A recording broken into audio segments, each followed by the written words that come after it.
A ver, bueno, ya vimos la encuesta. Vamos a la presentación de la columna de Esteban Perroni en Buscadores.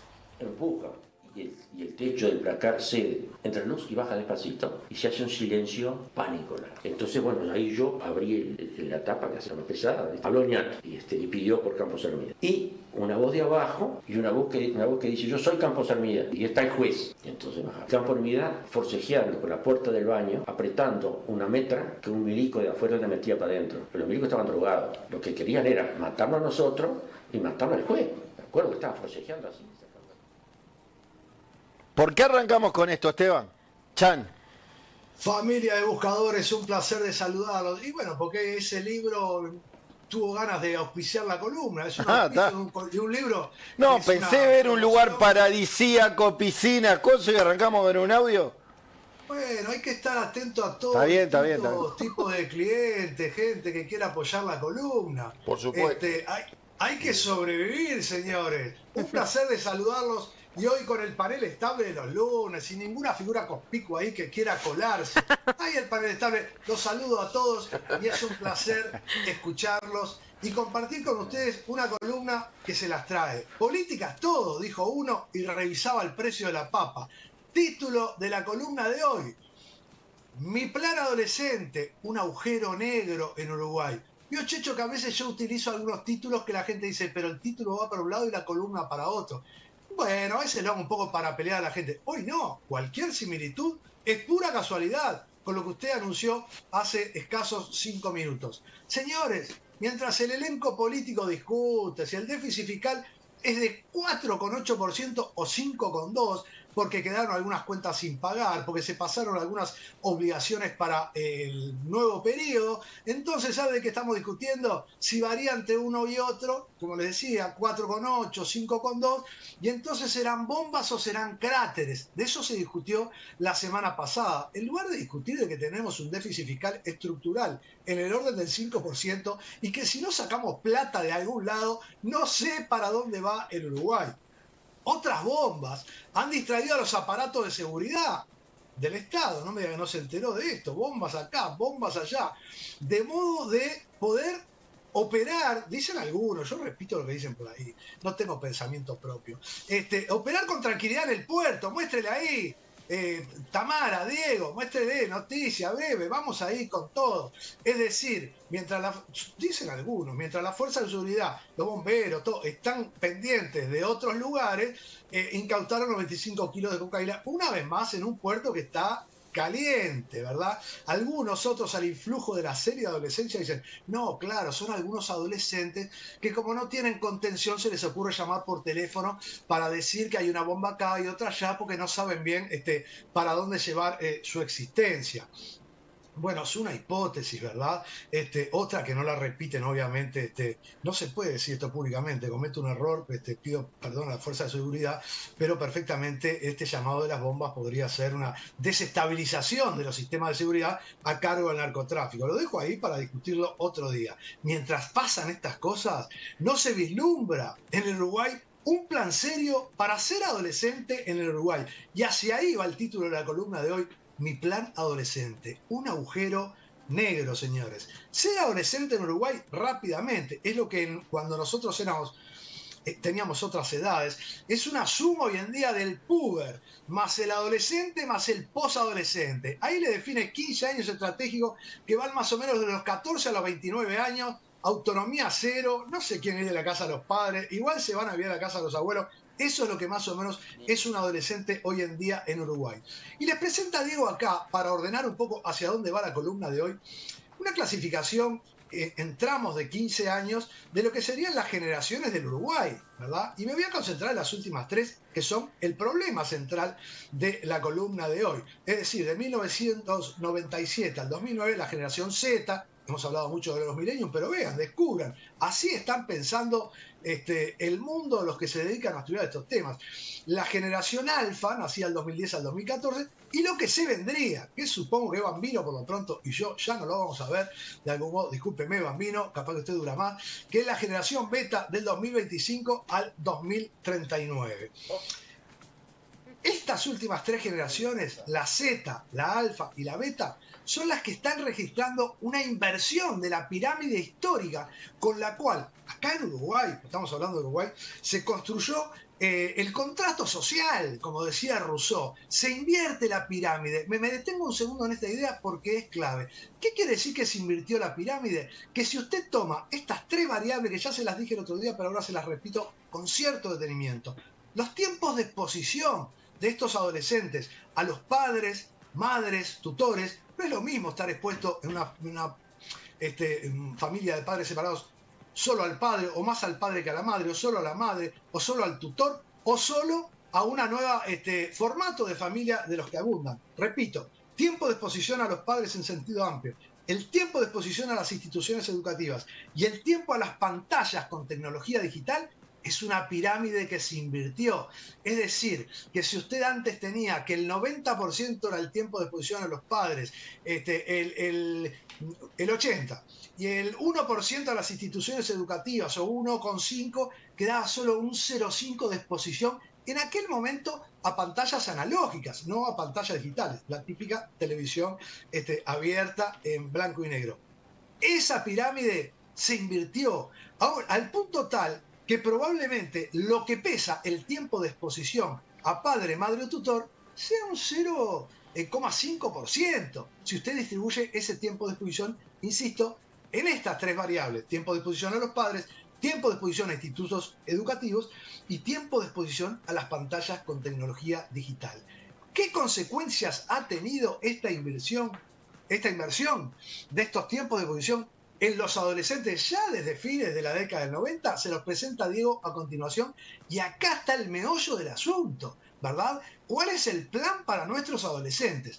La racha de la dislexia, un indicador del cual se comenta desde la década del 90. La racha de la dislexia supone jóvenes cada vez más disléxicos, en el cuales ya se supuso desde aquella época que los tiempos de exposición a las imágenes a través de pantallas estaban afectando la posibilidad de una lectoescritura y escritura finalmente ordenada, y de ahí que empezó a percibirse esa racha de la dislexia. Si ese fuera solo el problema hoy en día, y capaz que tenía solución. El segundo, amputación del tacto, el pensamiento manuscrita. Amputación del tacto supone algo así como que imaginariamente te corten la mano. Eso que los psicólogos recomiendan con razón, y es que los niños empiezan a aprender a través del tacto. Por eso cuando usted va, madre, padre, joven, ay, quiero un regalo porque cumple 2 años, le dicen, lleve un juego de encastrar, tocar y aprender desde la mano. Ese proceso se transmite finalmente al manuscrito, ¿verdad? Y desde ahí se da esa conexión, ese lazo pensante entre la mano, preferentemente la derecha, porque es la que linkea con el lado izquierdo del cerebro. La mano pensante va construyendo y apropiándose de conocimiento. Se perdió, desapareció el manuscrito. Y esto genera en cadena entonces el problema 3, 4 y el 5 lo voy a tratar aparte. El 4, el déficit atencional de todos los días y la atrofia de la memoria, ¿verdad? 2 por 2, ¿para qué le pregunto a la computadora? A ver si da 4. El quinto, que este sí es el que directamente quizás a los que vieron la serie Adolescencia les empiece a poder vincular la columna con la serie, es la crisis absoluta del concepto de autoridad afectiva. Le agrego la idea de afectiva y no la de autoridad que lleva al autoritarismo, porque la autoridad sobre la cual se construyó el contrato social en nuestras sociedades supone siempre una dosis de afectividad hacia la madre, hacia el padre, hacia el tirón de orejas afectivo. ¿Por qué no? De la maestra también. La maestra, los maestros, los profesores, si no hay ese trabajo previo en el hogar, evidentemente en la relación frente al educando queda en una posición de autoritarismo. Por eso, insisto, cosas muchísimas para pensar, crisis del concepto de autoridad afectiva. Y si en otras generaciones de adolescentes se trataba de rebelarse contra la autoridad o poner a prueba si el enchufe daba corriente, ¿no? Toco, le llevo la contra de algún modo a la autoridad, en estos Z alfa que les acabo de mostrar, insisto, no sé si llegaremos a ver los beta, ni siquiera reconocen el concepto de autoridad. Por lo tanto, ni siquiera tienen a qué oponerse.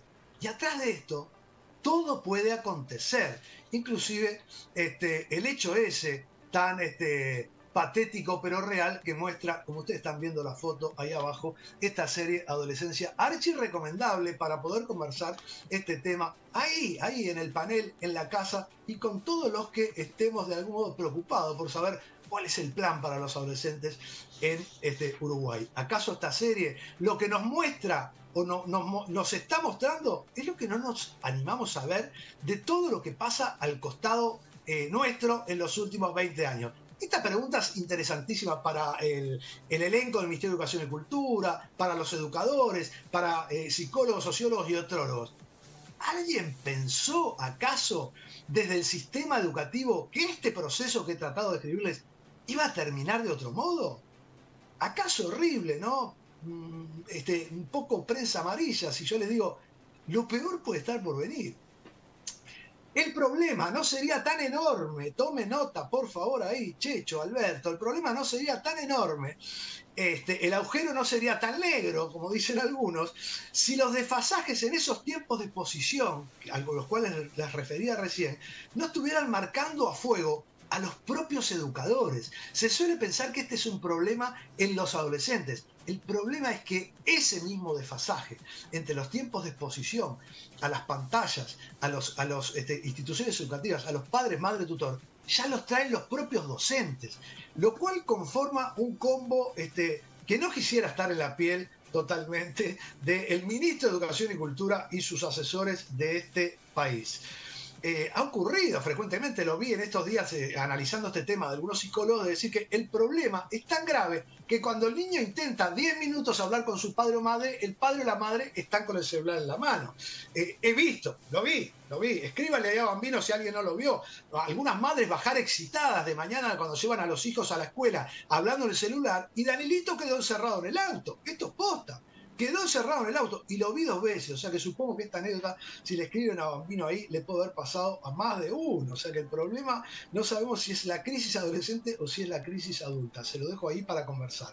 Ya lo dijimos, en estas condiciones vale preguntarse ¿qué sentido tiene el plan Ceibal hoy a esta hora y camino al 2030?